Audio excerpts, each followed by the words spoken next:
ఏ విధంగా బిహేవ్ చేయాలో ప్రజలతోటి కానీ తోటి పొలిటీషియన్లతోటి కానీ అనే దానికి ఒక గొప్ప స్ఫూర్తిదాయకమైన లీడర్షిప్ ఆయన ఇస్తారు. అదేవిధంగా ఇప్పుడు చెప్తుంటే నిజంగా బద్రీనాథ్ గారు, మహతి ఫౌండేషన్ సభ్యులు రాజేందర్ రమేష్ గారు వాళ్ళు చెప్తుంటే నిజంగా చాలా సంతోషంగా ఉంది.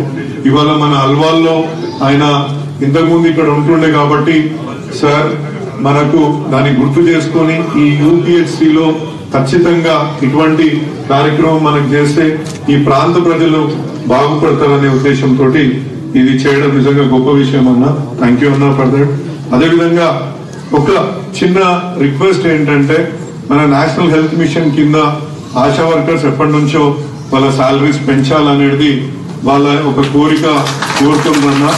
మీరు దయచేసి కేంద్ర ప్రభుత్వం నుంచి వాళ్లకు ఎన్హెచ్ఎం నుంచి ఏదైతే కంపెన్సేషన్ స్టేట్ గవర్నమెంట్స్ కి అందాలనో అది పెంపొందించగలిగితే తప్పకుండా మళ్ళీ స్టేట్ గవర్నమెంట్ ని మనం ప్రెషరైజ్ చేసి వాళ్ళ కంపెన్సేషన్ ఏదైతే ఇస్తున్నామో దాన్ని అధికంగా చేసుకోవచ్చు అని నా యొక్క మనవి. ఎందుకంటే ఇది కేవలం మీతోడైతేనే సాధ్యమవుతుంది.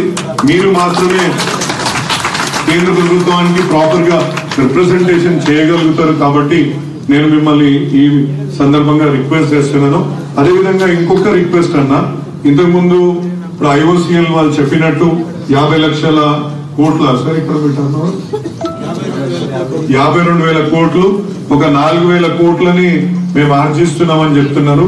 దాంట్లో 1% మనకు ఈ సోషల్ రెస్పాన్సిబిలిటీ కింద ఖర్చు పెట్టాల్సిన అవసరం ఉంటది. But unfortunately most of the companies అన్న మన దగ్గర మన ప్రాంతంలో సంపాదించి, ఉదాహరణకు రామ్కి వాళ్ళు మన దగ్గర సిఎస్ఆర్ ఫండ్ కింద కేవలం 10% ఖర్చు పెడుతున్నారు. మిగతా ఫండ్ అంతా ఆంధ్రప్రదేశ్ కి ఇంకా ఇతర రాష్ట్రాలకు తీసుకెళ్లి ఇక్కడ సంపాదించిన డబ్బుని వేరే ప్రాంతాలకు సిఎస్ఆర్ ఫండ్ పెడుతున్నారు. కాబట్టి దయచేసి మీకు మా రిక్వెస్ట్ ఏంటంటే 40 కోట్లు 4 కోట్లు ఏదైతే అవుతుందో, ఇంకోటి ఈ సర్వైకల్ క్యాన్సర్ కి ఈ కిట్స్ ఇచ్చి, అదేవిధంగా బ్రెస్ట్ క్యాన్సర్స్ కి కిట్స్ ఇచ్చడమే కాకుండా అడిషనల్ గా మీరు మా రాజేంద్ర గారితో మా ఎంపీ గారితో మీకు రిక్వెస్ట్ పెడతాం. సర్వైకల్ క్యాన్సర్ కి ఏదైతే వ్యాక్సినేషన్ ఉంటుందో ఆ వ్యాక్సినేషన్ టీకాలు కూడా ఇక్కడ ఎంతమంది అయితే స్క్రీనింగ్ వస్తారో వాళ్ళందరికీ కూడా అవి సమకూర్చాలని కోరుకుంటున్నాను. మా ప్రాంతంలో సంపాదించిన డబ్బుని మా ప్రాంతంలో ఖర్చు పెడితే మిమ్మల్ని ఇంకా చాలా అందరు కూడా గొప్పగా చెప్పుకుంటారు. ఎందుకంటే మా వాళ్ళు కట్టిన ట్యాక్సెస్ కదా సార్, మీ ఐఓసి ఈ పెట్రోల్ డీజిల్ మా వాళ్ళే వాడుతున్నారు. కాబట్టి కొంచెం దయచేసి అది చేయాల్సిందిగా కోరుతున్నాను.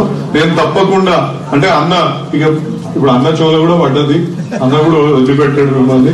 కాబట్టి దయచేసి ఇవన్నీ చేయాల్సిందిగా కోరుకుంటూ ఈ అవకాశం అన్నతోటి పక్కకు కూర్చొని ఒక సభను ఉద్దేశించి మాట్లాడుతుండడమే నా అదృష్టంగా భావిస్తూ ఈ అవకాశం కల్పించిన ప్రతి ఒక్కరికి ధన్యవాదాలు తెలియజేస్తున్నాను.